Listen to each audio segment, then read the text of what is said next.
Good afternoon, YouTube. This is your man, George Page. Coming to you live on YouTube. Well, last night was Ring City, and they had the event, and at the West Point, which is known as America's most prominent military academy. And the original main event was two other male fighters, but one of the fighters tested positive for the coronavirus, so that fight was withdrawn. So anyway, this fight became the main event, and it was a fight between WBA featherweight champion Jelena MrdJenovich, and a fighter out of Mexico by the name of Erika Cruz-Hernandez. And this was going to be one of possibly a great opportunity for Jelena to defend her title. As you know, she last defended her title on Wing City, which is part of NBC Sports. And if you want to watch that fight, you can probably check it out on NBCSports.com. They streamed it. They probably show it again, and also they might replay it again. All you gotta do is check your local listings on your cable or network. Anyway, so Jenovich was defending her title against the up-and-coming Cruz-Hernandez. And Cruz-Hernandez has a pretty good record. She was 13-1 with 3 knockouts. And about her is that she is also, a part of the National Guard of the Mexican military. She is also a mother, and she has a son back home in Mexico. Yeah. Anyway, Jenovich, as you know, as I said before, she last fought against a fighter by the name of Torres back in December, and she won that fight by unanimous decision. And there was one point that there was talk about maybe a unification between her and Amanda Serrano, but that fight didn't happen. So this fight happened between her and Cruz Hernandez. And like I said, this was a great fight. I watched it all last night. Both these ladies put on a pretty good fight, but there were some things that I think MrdJenovich didn't do as good as she should have. Because I think she was fighting against someone like Cruz Hernandez, who was a southpaw, meaning she fought with her dominant hands are left hand, and that's what she used. And pretty much it was just kind of surprising. I was felt like MrdJenovich would do pretty good in this fight, but no, she didn't do too good. Throughout the fight, there was a couple of times there were a clash of heads. MrdJenovich started bleeding around her right eye around about the third round. And she was throwing some good shots, but you know what? The truth be told, Cruz Hernandez was doing a little better.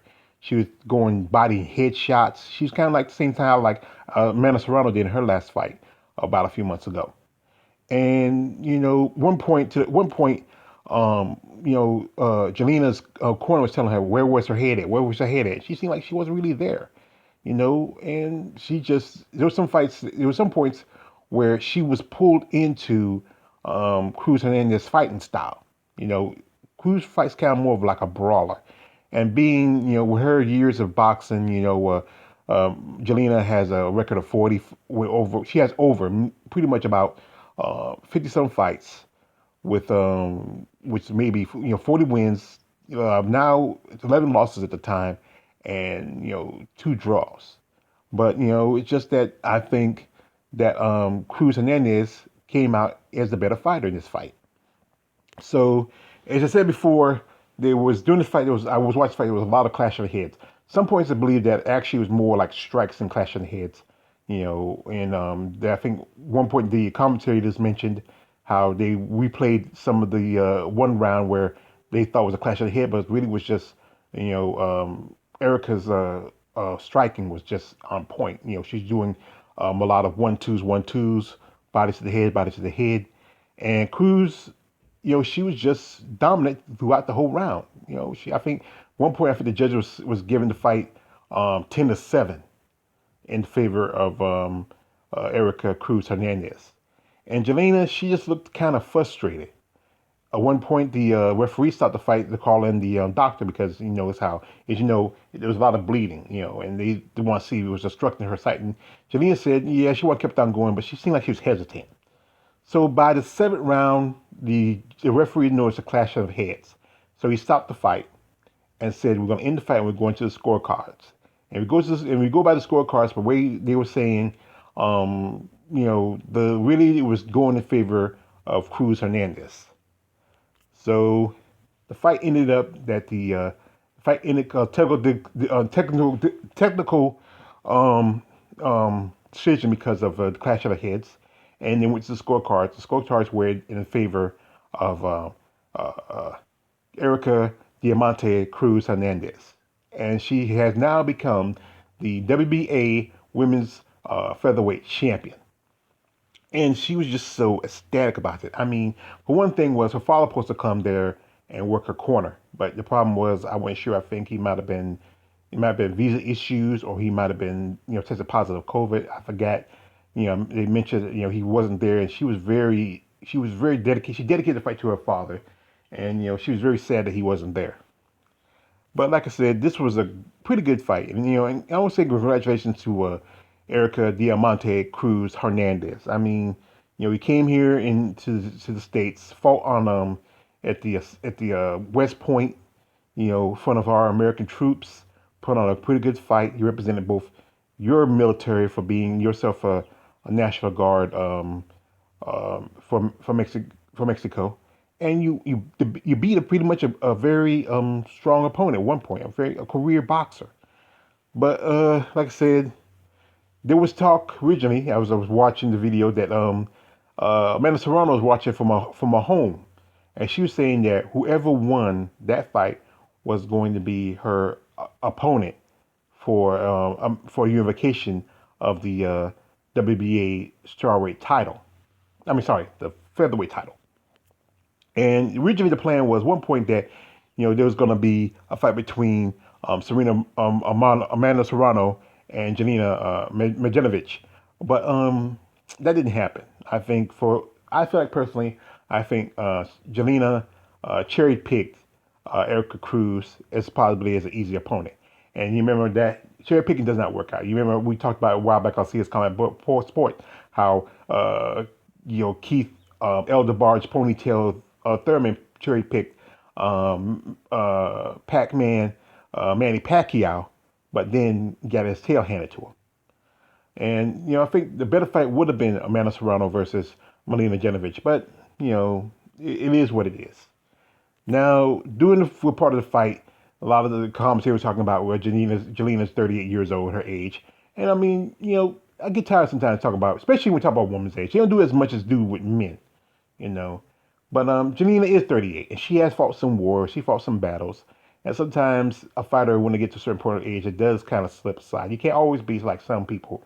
Like one guy mentioned, like Bernard Hopkins or Floyd Mayweather, or other boxers who have gotten older and still have kept up their style. But the thing was, Jelena did play into Erika's fighting style. That was her fault. She should have been a little smarter. In her corner, the corner should protect the fighter. They should have thrown her in the towel. If they felt like she wasn't there in the fight anymore, she couldn't do anymore, they should have just protected her. So I left it down to the referee. The referee did a smart thing. I know Jelena is mad about it. She's already posting that she's on social media and also getting interviews that she got cheated. No, you didn't get cheated, Jelena. You just got beat by a better opponent. And even though the technical problem was because of clash of the heads, if it went the distance, you would have probably lost on the scorecards.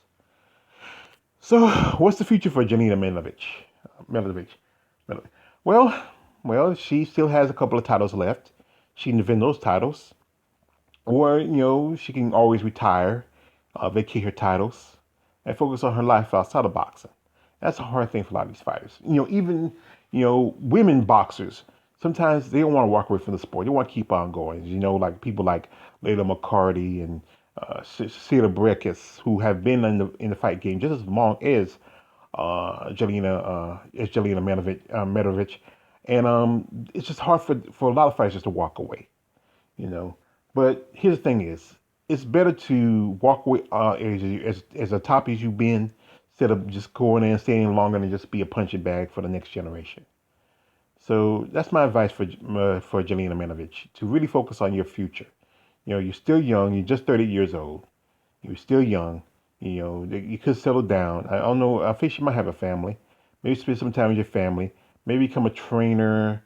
maybe do commentary, maybe even help the sport of women's boxing. Women boxing needs more representatives, maybe to fight for the right to have 3 rounds, 3 minute rounds, to fight for to have better pay. I mean, she's been fighting on 2 cards on NBC Sports. I think she got paid pretty good for a woman boxer in her division. But the thing is that women boxing really needs somebody to stand up for them. They really do. So that's maybe a good thing. Maybe she become more of a ambassador for the sport. Let the next generation take it over. Anyway, this is your man on the Radio George page. Don't like, subscribe, don't subscribe. I'm out.